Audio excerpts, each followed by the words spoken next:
আজকেও সোদপুর ঘোলার খবর, যেখানে পাড়ার লোকজনেরা হাতে নাতে ধরে ফেলে এক পরিবারকে, যারা হঠাৎ করে উড়ে এসে জুড়ে বসে without passport, without visa Sodepur, কলকাতার নাকের ডগায় সেই সোদপুরে এসে বসবাস করতে শুরু করে দেয়।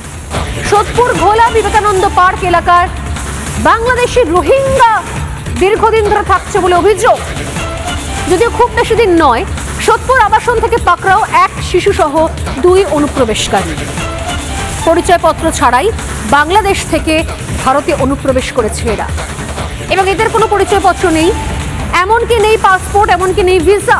মানুষের ধারণা কলকাতা শহরের ফ্ল্যাট মানে কেউ কারোর খবর রাখে না। আরে না, এত সহজ নয়। কলকাতা হোক বা মফস্বল হোক বা অন্য কোনো জেলা হোক, আমি চাইলেই আমার পাড়া সম্পর্কে একটু খবর রাখতে পারি। ধরা পড়ে গেল তো ঘোলাতে।